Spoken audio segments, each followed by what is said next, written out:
What we'd been doing is we get our laptops out. One of us kind of gets up there and says, okay, here's a workflow of tools that I've been tinkering with. It helps me make a little spec ad, or it helps me make a music video, or maybe this helps me make one of these fake trailers that everybody's making these days. But it's not just some slot machine moment where I just type in a prompt and I make something. It's where people like us who are coming from storytelling or coming from technology are seeing the Lego blocks of like, wait, if I ideate over here, get some generative audio over here, get my editor out, maybe even a free editor like CapCut if I'm not a person who's ever had Premiere before.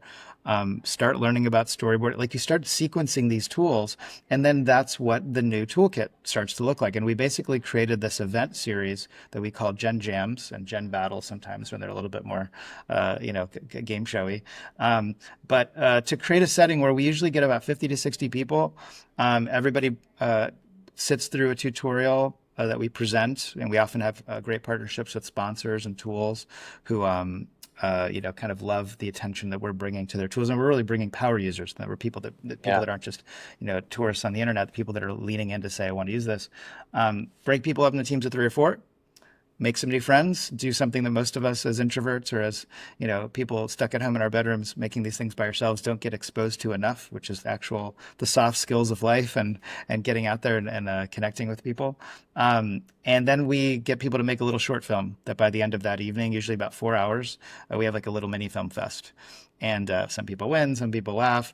There's sort of bragging rights exchanged, but that cycle, it sort of goes to something that, as I've been doing a lot of consulting in this space, I really believe most people's education arc with AI, especially if they're coming from zero, this is like learning how to swim. This is something that your body doesn't necessarily know how to do. You're not a fish, but there's clearly tactics that you can apply to your ability to engage with water. And I think, look, most of us learn how to swim and then we're good and then we're off to the races. And I think that's most people's kind of interaction with this technology is at some point you start finding a way for it to speak to you and you start adapting to it. And we can talk more about that. These Gen Jams are like a pool party. Like we basically just get everybody to jump into the pool, play sharks and minnows for 4 hours. Could we slow it down and learn how to backstroke and freestyle and butterfly? Absolutely. And that's what education platforms do. And we also do those workshops. We also, both Min and I, do work with Curious Refuge, which is one of the leading AI filmmaking online resources for learning. So there's also time shifted settings to learn at a proper pace. But these events become this amazing way to just toss people into the pool, as we sometimes did with our kids back in the day, to then just bump around, almost drown, grab the wall, be okay. And then that's how you start to look around and see, how do we do this thing that we call storytelling with AI?